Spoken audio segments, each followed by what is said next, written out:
Thank you. Yeshua, thank you so much again for Shabbat. Thank you for setting it aside. I thank you for the focus and the care and all the things that cause us to have to stop what we're doing. Father, to cease, to just set it aside for you. I thank you that you are impressing that upon our hearts. And I thank you as we do that, Yeshua, you bring such shalom to us. We love you and we bless your name. I pray you open our eyes and our ears and give us hearts to understand, Yeshua. Thank you. Amen. Please be seated.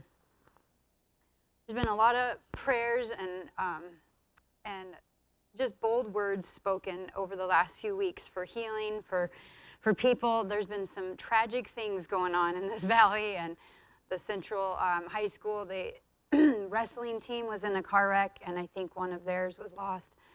And there's some that was a drunk driver last week. And yeah, it's just been, I don't know what that is about right now, this season or what it is, but just a difficult time. But to keep vigilant. These are those areas that to stay focused, not to live in fear, but to continue to intercede for people, to continue to pray. I want to say too, Ken brought up the universities and the liberal, the leftist agenda of many of these universities. There's also righteous professors, righteous teachers that are standing in those things and educating and helping their students to actually know what it means to think critically. And I think that's one of those amazing legacies left by Charlie Kirk. There's, I think, 54,000 new chapters of Turning Point now. His goal before he passed, just thought, before I get old in life, he wanted to have 20,000. So he's more than doubled that, which is amazing. That's the Lord. But yeah, it's awesome. So Jerry, Pastor Jerry, I have a clip that I'd like us to just watch. It's pretty cool.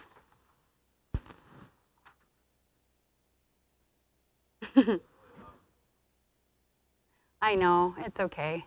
Just the volume is important. Hello, how are you? Good. My name is Nick. I'm an aerospace engineering student here. Got a couple questions. Awesome. That's all right. So I'm particularly concerned about your brand of Christianity. As a Christian myself, Christian nationalism I do not agree with at all. I think it's antithetical to the values of the early church.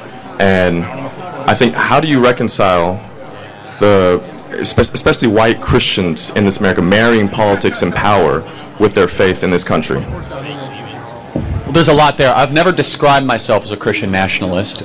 So I'm a Christian and a nationalist, so I've never used those two things. And then right there, that and nationalist, where in the scriptures does a Christian... Well, thank you. Jeremiah 29:7, demand the welfare of the nation that you are in, because your welfare is tied to your nation's welfare.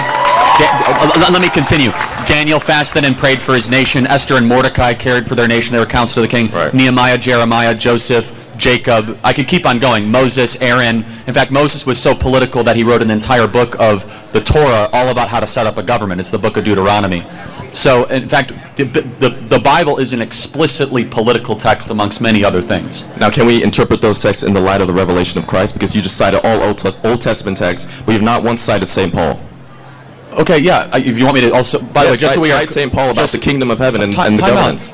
Just so we're clear, do you think that the New Testament is greater than the Old Testament? It is. It is greater because the revelation of Christ dictates how we interpret the Old Testament. So you think that all of a sudden, like Genesis 1 is not as great just because of the New Testament? The Old Testament was a type and shadow of the things to come, and now we live in the full revelation of Christ. Again, that is such lesser. A dangerous theological... That's not true. That's Christological theology. Hold on. Of course I believe in the resurrection. But to all of a sudden say that, like, in the beginning God created the heavens and the earth is, like, somehow lesser because of the revelation of the New Testament. Christ even said, I did not come to abolish the law of the prophets, I came to fulfill the law. In fact, he said all the laws of the prophet hang on the two teachings, Leviticus 19 and Deuteronomy 3-5. However, to use a New Testament example, as you asked, says in 1 Timothy, pray for your leaders in authority by name that they might make great decisions. I'm going to continue. Christ our Lord said, on this rock build my what? Church. Wrong. Ecclesia. It's not the word church. Okay, the word English translations of Common Bible say church. So well, actually, it shouldn't, because the original Greek term says, on this rock build my government structure. Ecclesia was a secular word used in that time, which was all about the advancement of freedom and liberty, which are the two words in Greek eleutheria, isonomia, which are the two words there. So the point being, Christ called us to be salt and light.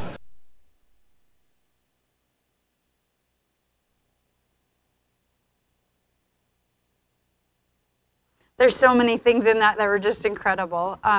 Yeah, it does. It makes you cry. But even that, when he asked him what brand of Christianity, it made me think of what Pastor Karen there's music going. So dramatic. What Pastor Karen said, though, about the brand plucked from the fire. I thought, the only brand that should be on us as Christians is the blood of Yeshua. That's our identity first, and that's what it should be first and foremost. And it's such a deception in this world that these things, he spoke right to the heart of it, that you think the Old Testament's lesser than the New? Are you kidding me? You don't understand our Yeshua. He's the whole thing. That's his body, the whole thing, beginning to end. It was such a beautiful, eloquent, just the way he you want me to keep going? I got more. But if you look up where he referenced he said Exodus 19, and that's where the first giving of the Torah was. That was covenant first there. And then he referenced Deuteronomy, I think 3, 4, and 5. I think Carrie's probably looking them up. Anyway, that is again where he offers covenant with his people in Torah. He understood that that's what the Torah hung on. The law and the prophets all hung, or not the Torah, but the law and the prophets and the commandments of Yeshua hung on those things. That's revelation right there. This is not about Charlie Kirk, but it is about the fact that even posthumously, Yeshua is allowing that truth to come out. When there's accusations that he was becoming Catholic, or he was anti-Israel, he was tired of Israel, or any of those things, his book, Stop in the Name of God, is now being released, and it's all about Sabbath. It's literally all about how he honored Sabbath. Yeah, and how it changed his life. And his wife speaks about it, and she's the one having to promote that book right now. But it's powerful. It's just, this is the life of a man who was dedicated to God. Guess what my sermon's about today? Being dedicated, being committed, being all in with everything you are. Every bit, every little hidden, this thing back here even that I want to still hang on to, that makes me feel comfortable, that I know that when things are scary or hard out here, I can still go back to this one thing.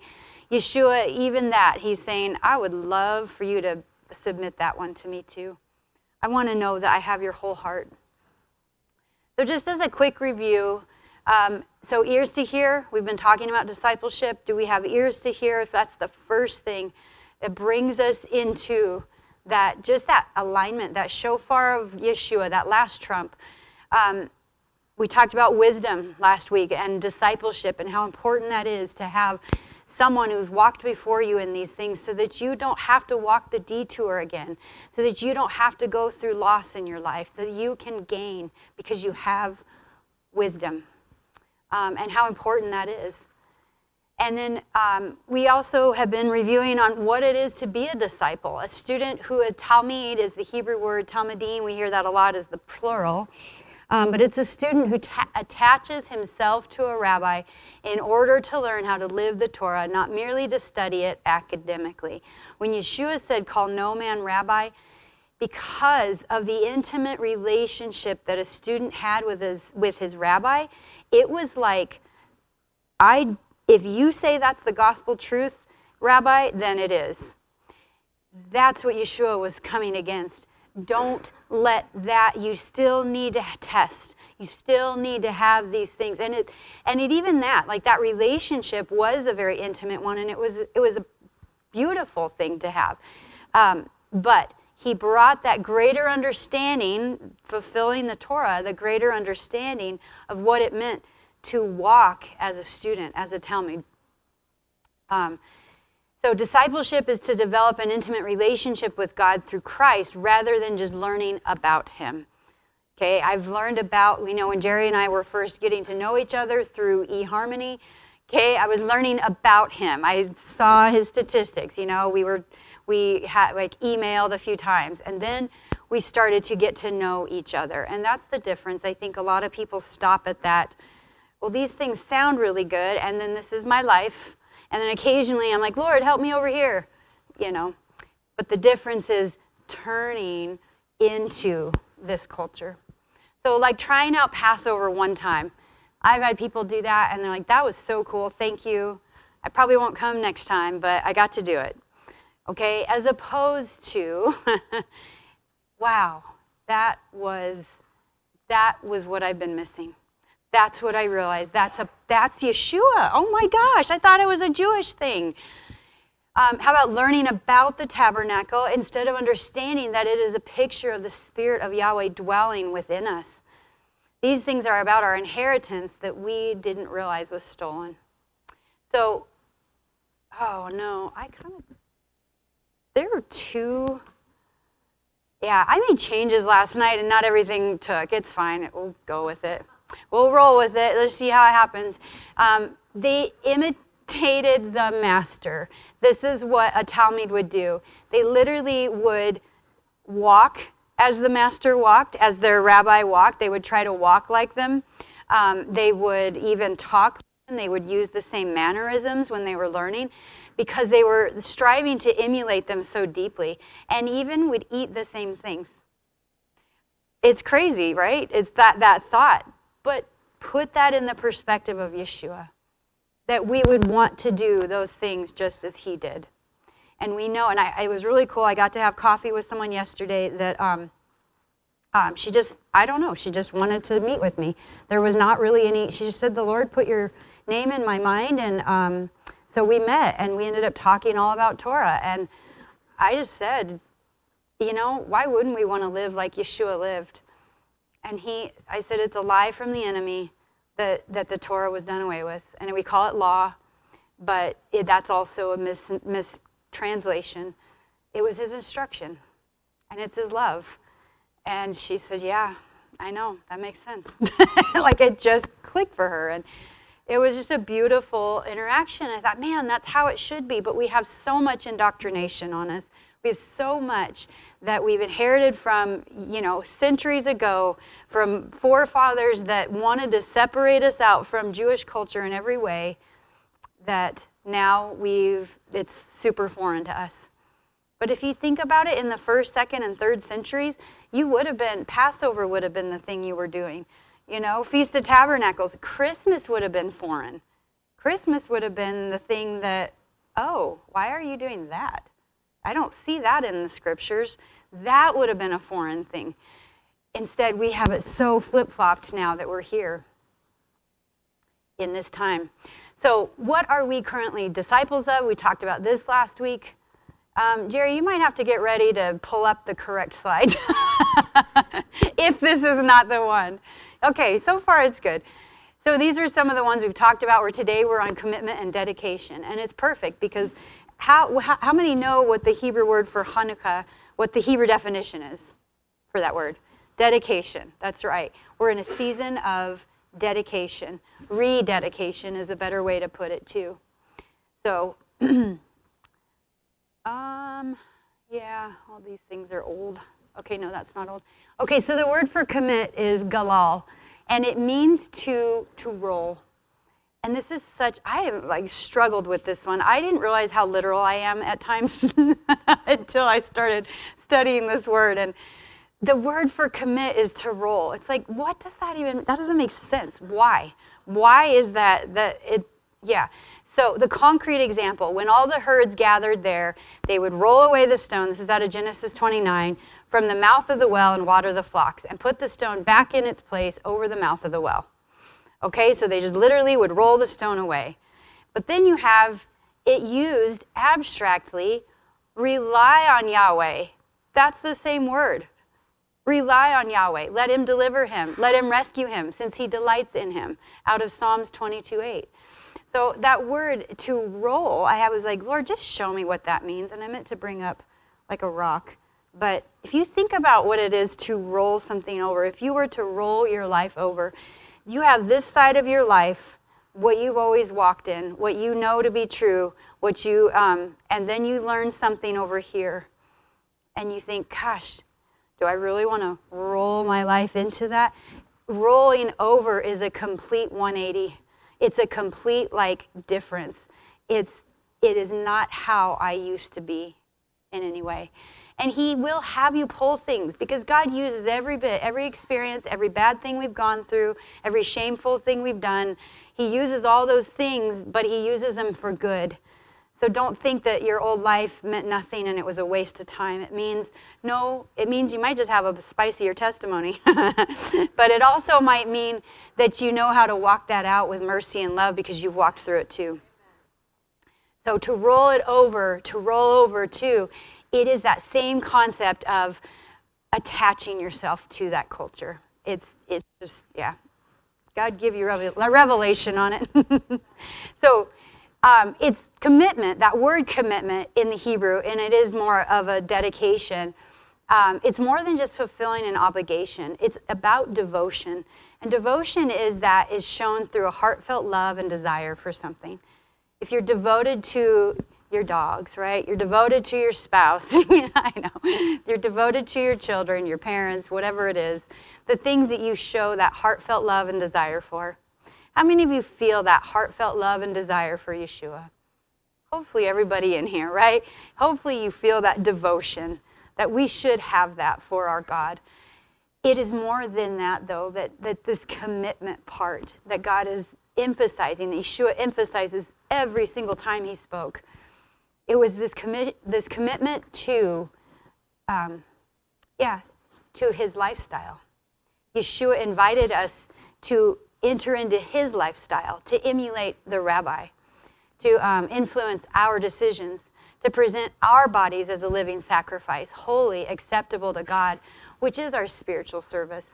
If you think about what that means to dedicate oneself, it is truly to not have, I even had someone tell me, we don't have a right to our opinion. It's like, well, I'll tell you what I feel about that. Okay? Yeah, we do not have a right to the things that we're told we have a right to. That, yeah, we have a right to our opinions. They're not always wanted. But I don't know why.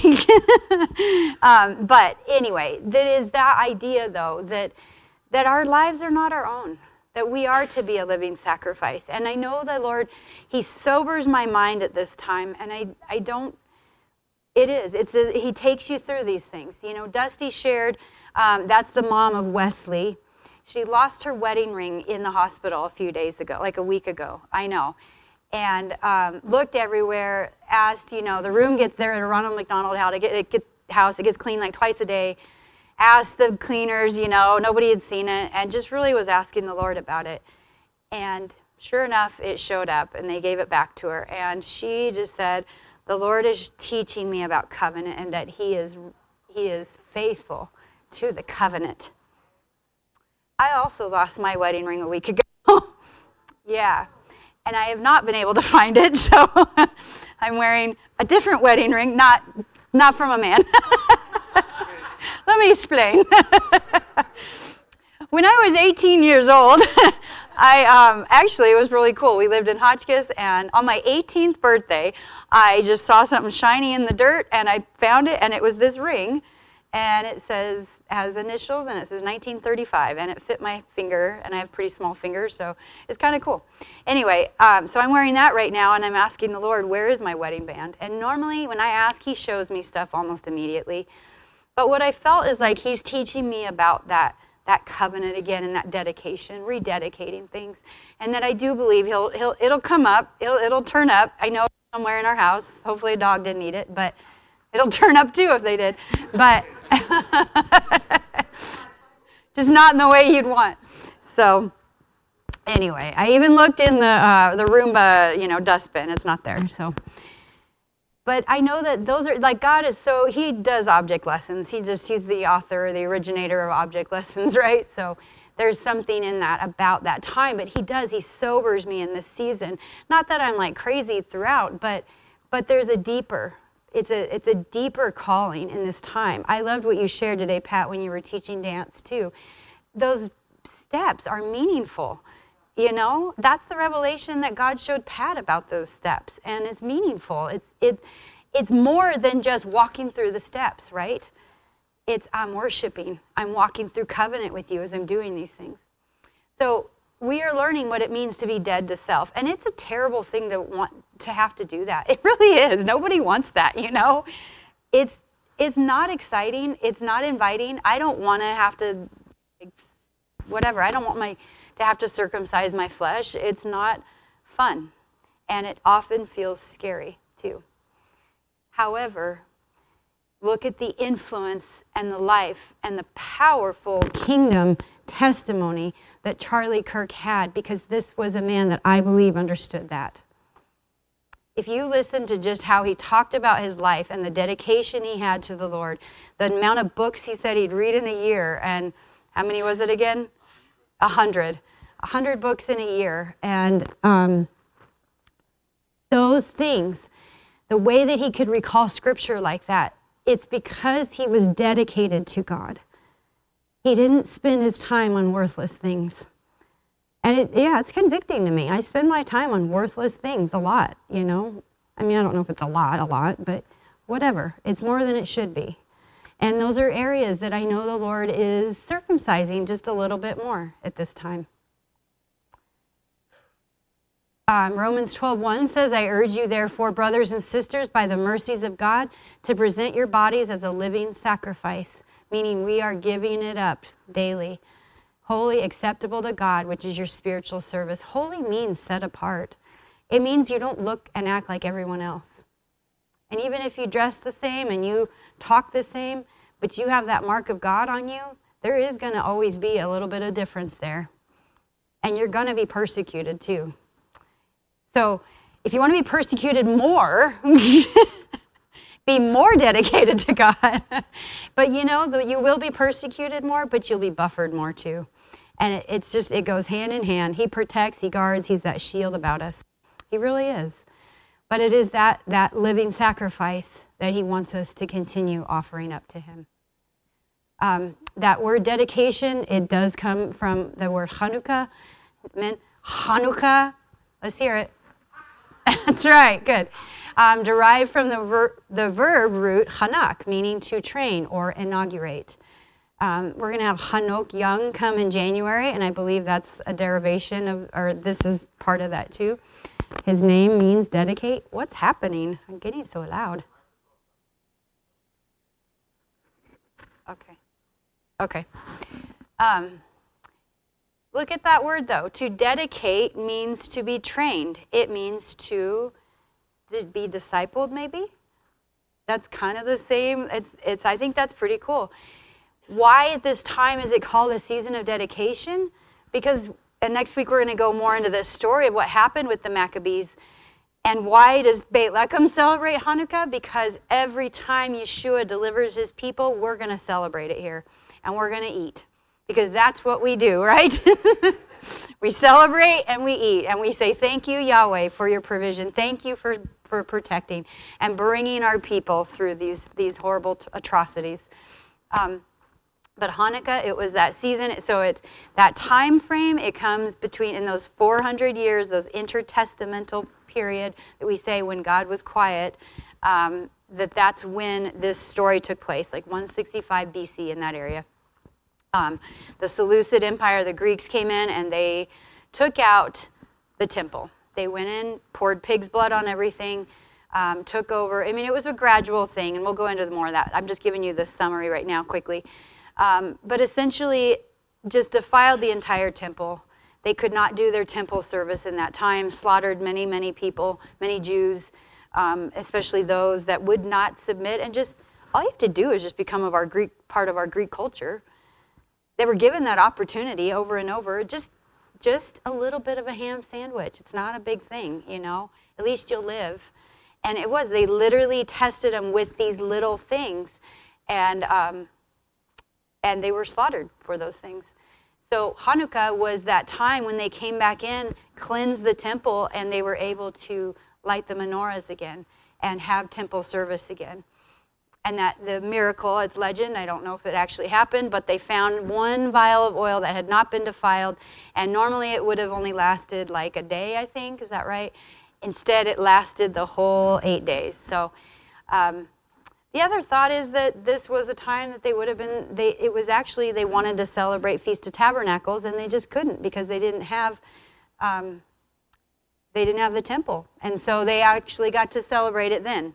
Again, 8 days. So it is a powerful thing. And even though it's not biblically commanded, we honor the ways that God delivers us. So, dedication invites Yahweh's covering and blessing. These are reasons, okay? In case you're not convinced, here you go. Reason number 1, dedicate your lives to God. He covers you in those things. It does not mean you won't go through hardship, but He covers you. He helps you through it. He strengthens you. He buffers you. The earth is Yahweh's and all those that fills it, the world and those dwelling on it. Your brand is Yahweh. And if you are Yahweh's, He covers you and all that's in it. I know that we've had many people that have gone through hardships in here. I can say personally, the hardships I've gone through, yes, I don't want to go through them again, but I can say I totally felt God holding me through them. And I hope that you have felt that too, because yes, you still can feel raw and scraped from the inside out, but He buffers you in those things that we don't despair. You don't get to that place where you just need to end it, because our God holds you there in those things. Number 2, dedication identifies us as protected against spiritual attacks. We're going to have attacks, right? They're going to come. That's in the Word. But what does Isaiah 54:17 says that these will not prosper against us. They will, and we will contend. Good heavens, we will condemn every tongue that rises against us in judgment. This is the heritage of Yahweh's servants. Their vindication is from me. So their justice, their rescue, those things, those battles that we think we need to fight, they're from God. But what we do have the power to say is, Yahweh, tear it down. Go after this lie. Go after this thing that is coming against me right now, this false accusation, this, these things that, and the false accusations often come from ourselves too, right? About ourselves. That we are not good enough. We're an imposter. If they only knew what I really thought on a daily basis. If they only saw these things behind the scenes. Okay? That my faith isn't big enough for this miracle. Those are all lies. Those are all spiritual attacks from the enemy. And no weapon formed against us will prosper. It means, yes, those thoughts will come, but no, they don't have a place in our lives, right? How many times do we say, enemy, you can't have us. You can't have our children. You can't have our minds. That's the part where we condemn every tongue that rises up against us. And 2 Corinthians 10:3-5 is one of those that you should have memorized, about taking every thought captive and making it obedient to the will of Yeshua. It is a declaration of Yahweh. If God declares it, how many of you know that He's going to do it? He is faithful. When that man that sat there, that guy talking to Charlie Kirk, said, but we have the fullness. Where does that even come from? Those terms he's using, I think he made up the word crystallus revelation. I don't know what he even said. Christological. I was like, I'm not even sure what that means. I'll have to look it up. But it was it's that idea that, yeah, these covenants were good and they were for that time, but they're no longer applicable. That's judging it based on a human mindset, because we break covenants all the time, don't we? Yeshua never does. Yahweh He will never break those covenants. That's why He said, I fulfilled one, because He said, I fulfilled it. You cannot bring a better sacrifice than my body, right? That's it. There's no more that you can do to fulfill that obligation. So He fulfilled that, but He certainly cannot break that covenant. He builds on each one. So it is a declaration of Yahweh. Number 3, dedication attracts divine wisdom and direction. The heart of man plans his course, but Yahweh directs his steps. So if our lives are embedded into Yeshua's life, into his ways, His pathway, and every bit of those things, Deuteronomy 28 says the blessings will chase you down, right? Not just to the point where, you hope, but it attracts divine wisdom. It attracts direction. this is going to sound silly, but when you're really in tune with Yahweh and things are just clicking like this, and you have divine appointment, you have conversations, and people come to you like the bread this morning with with Pastor Mark. Yeah, those things, it attracts that. There's something supernaturally, it's a mark on us that attracts those things. Just as the Psalms 1 man, whatever he touches succeeds. Why? Because he's planted in the streams of living water that come from Yahweh. So he attracts success. He attracts those things. That's a beautiful thought, isn't it? So on the other side of that, roll it over this way. If you're not attracting those things, if you're only seeing failure after failure, or you're circling the mountain on things, perhaps you need to go and say, is there an area, God, where I'm not dedicated to you? Or I have not made covenant with you? Dedication makes us into a valuable kingdom resource for God. Proverbs 3, 9 through 10 says, honor Yahweh with your wealth and with the first of your entire harvest. Then your barns will be filled with plenty. Your vats will overflow with new wine.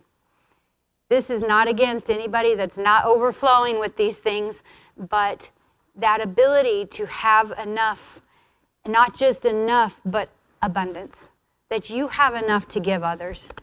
And it's not always monetarily. It may not be, it may not be a lot of wine that you have overflowing, but it's spirit. It's saying, I have these things in abundance that I can give life to you. That I walk in these areas where I honor Yahweh with all of my abundance, and he just keeps, it's like this. It just flows out of you. You don't hold on to it because it's not yours. You're like this. It comes from him, and it goes out here, and it just keeps going like this. Yeah, isn't that cool? That comes from a life that's dedicated to God. And all areas. Who struggles with trusting God with your finances? I do. Okay? Absolutely. And that's an area that we need to pray for this church too, because I want to be a good steward. Our leadership strives to be good stewards of the finances that we have here as well. And we've entered into a large contract to have plans drawn up right now. It's a significant chunk of change, right? That we put all our pennies together, and there's fear that comes on me over those things. Like, oh God, or what if we build it and then there's not people? All the things that are there, those, they will come. Those are the things I'm like, Lord, but forgive me, because fear is a sin. It's a human emotion, and we always dismiss it because it comes so easily and it's so common, but that is a spirit. It is an influence that is not of Yeshua, and it is a lying spirit that says, I'm not enough, that God's not enough. And God is enough, and God does have the finances for this building. He has the finances for this hall. He has the finances to improve and enlarge and extend our tent pegs, and he'll bring whatever he wants to bring. He's going to do it all, and I do dedicate it, and I am honoring him and putting it in his hands. That's an example of how I pray through these things. We are being tested so much on how we respond to things right now. It is an area of maturity that God is taking us in, right? Where our normal flesh reaction would have been this one thing, and he is causing us to step back and wait. How do you want me to respond, Yeshua? What's your faith in this moment? What's your word in this moment? What's your wisdom to this thing? Because what I'm seeing with my flesh eyes right now really looks stark.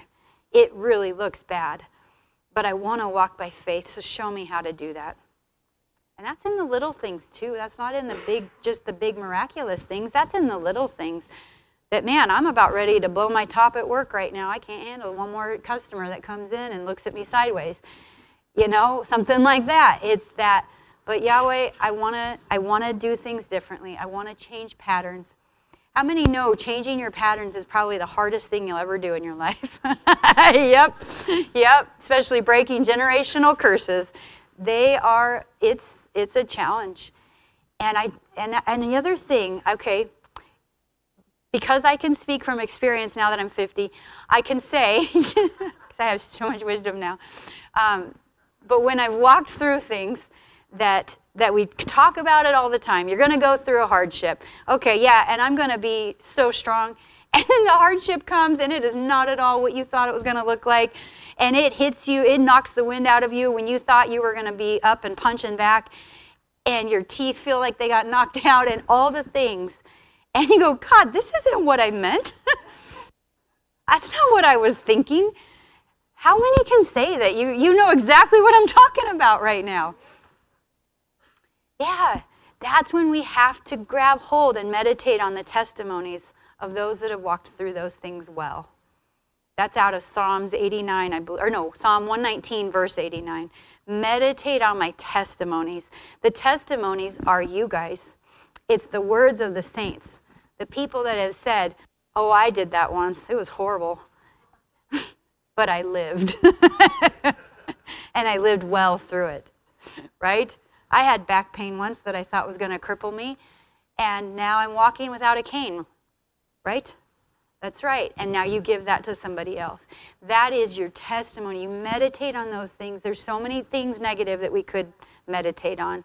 But we need to meditate on the things of God. And it's about our responses to those things. So number 5, yeah, this is my old one. How many of us have been looted by the world, our temples defiled? How many of us open that door? Say, come on in. That we're not protected in those things. There's a difference when, and I'm just going to use the example of being a cop, for instance. Anybody in here? Okay, anyway, and other things, not just a cop, a social worker, okay? Sometimes a teacher, a lot of times a teacher, other things. You get defiled, right? People bring in gross, awful things. You see, as a firefighter, you see things that we don't see on a regular basis. We walk through. Those are things that are awful. You get to see, we hear the headlines that are, watered down, but they see the stuff that really happened behind it. How do we still walk closely with our God when we have all these other things hanging on to us? We have to keep rededicating our temples. We have to wash it off. This is why it's so important. This hand washing bowl we have at the front of the sanctuary. I don't care if you have to do it in the middle of a sermon. Get up. Your mind won't stop reeling on something that's unclean. Go wash your hands and ask God to cleanse you. It's the physical act that helps to bring the spiritual transformation. Those are the two witnesses. Yes, sometimes we have to break that focus. Sometimes I'm praying and the thoughts are so hard I just have to say it out loud because my brain has to get interrupted, Anyway, take the time. If you have to walk, you get home from your job and you're still upset about something, you're still heavy laden, or you had a hard argument with someone at home even, set up a hand washing bowl. Set up an area where you can rededicate your brain back into those things. Back into those, yes. And we are transformed by the washing of the Word and the water and Yeshua, and He is that living water. So how many of us have been looted by the world? Yes. Our temples defiled? Yes. Yes. Absolutely. All of us in here. And we have to rededicate. We've got to go back and say, Yahweh, thank you. Cleanse. Bring your oil that brings the cleansing to these things. Hanukkah is that season of rededication. We talk a lot in here. We talked a lot leading up to, my phone. It's not that. Leading up to, can you pull that document up for me, Andrea? Sorry, thank you. Leading up to Sukkot, about covenant. And sometimes, if you hear the word covenant and you go like this, then let's talk afterward, okay? I'll smack it right out of you. I'm just kidding. If you have that response in your flesh, ask the Lord, why? Am I afraid of commitment, of dedication? Am I afraid of these things? How many times do we talk about how different the culture was that Yeshua walked in than the one that we live in here? We have a very American mindset in so many things, in the way we look at things. And I don't know how many conversations I have with people that are like, I don't go to that church anymore. I wasn't getting fed. Okay? First of all, it was funny. Connie and I were talking about this, and she's like, how many adults in here expect someone else to feed them? Okay, besides maybe you're traveling in a car with your husband and he's got his hands on the wheel, okay? You might have to feed him a little bit, but, okay, none of us in here would expect to be fed something, right? That's not what church is for. Church is for fellowship. It's for testing things. It's for being challenged. It's for new concepts and ideas coming out there that you have to go home and pray about. But it's actually, it was supposed to be a place where you bring your offering. That's exactly what the times coming together, it was a place to bring your offering. Now, it doesn't mean you can't come in broken and needing to be filled up, because we all have those seasons too, and that's okay. And we love you, and we're going to surround you and pray with you and do those things. But bring your offering of coming even when you feel like you're not worthy. Bring your offering of coming when you've had a horrible week and you've been a scumbag. And wash your hands and come in and say, I've been a scumbag. I want to be better. I want to overcome these areas. And I want to know how to give myself more. It's okay. But be transformed when you come. Don't stay as you are, or we'll kick you out. Just kidding. I have to joke about that now, because you know how many times I'm accused of kicking people out? I may as well own it, right? It's just like, I'm going to get some boots and all the things. So anyway, okay. The idea of covenant, though, that concept is so very foreign to us on this side of the island, or the waters, whatever. The pond, that's the word. It is. It's such a different concept. It is a covenant is something that cannot be broken. But it is that idea of an exchange of lifestyles, an exchange of, I want to set this down for your covenant, Yahweh, for your lifestyle, Yeshua. So we're going to have next week, I know some of you are curious about our service. It is going to be different. We are going to have a little bit more extended time of worship. We're going to offer an opportunity for you to rededicate your temples, the temple that's within here, and have that time of making covenant. If you haven't made covenant, I'm talking about making covenant with Beit Lechem. If you have not made covenant with Yeshua, you need to do that first and foremost. That's important. But if you want to be a part of here and know that that is an important thing. We talk about covenant here, and we've talked about it at Shavuot. I want to read some of the concepts in this, that what that means is, it's really saying that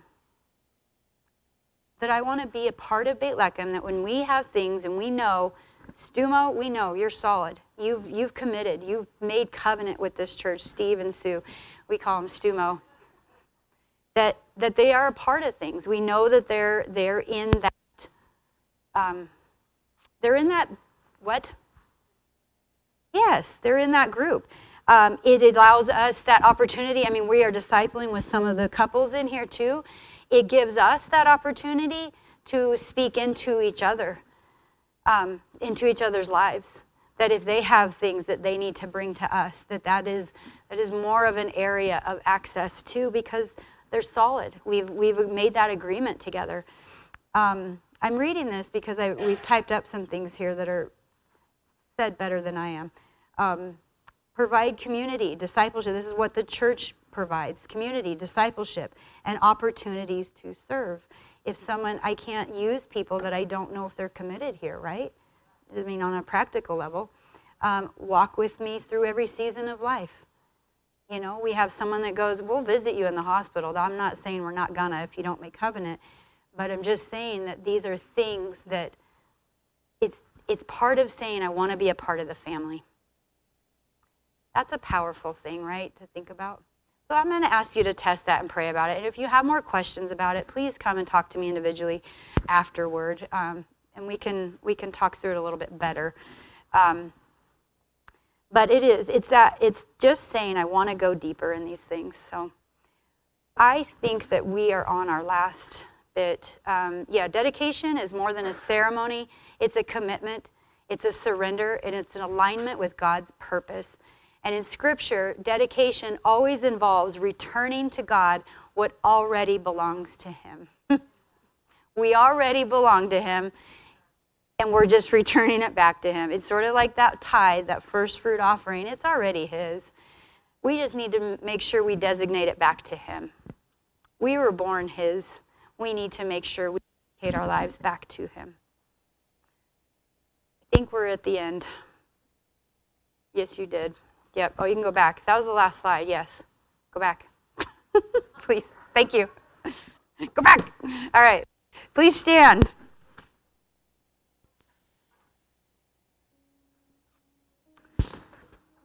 Yeshua, thank you. Thank you for your faithfulness. Thank you for dedicating, for showing us what that means. Pastor Mark is going to teach and talk about covenant today in the Torah Foundations class. So, Father, I thank you that ruminates with us. It bears witness with our spirit. And Abba, perhaps it's not that season for some of us, and that's okay too, but impress that upon the hearts of our people here, Father. That is something that Yeshua, that you have for us if we want it. So I thank you that you are cleansing our temples, that if we need that time to just come into you and to say, Yahweh, what are we missing? Is there an area of our lives that we have decided to hang on to that's yours? Then I confess that to you right now, Yeshua. I confess that to you, and I thank you that you are faithful to act. And I want to be in right order with you.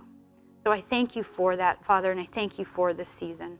I'm going to ask our prayer teams, if you would, to come up.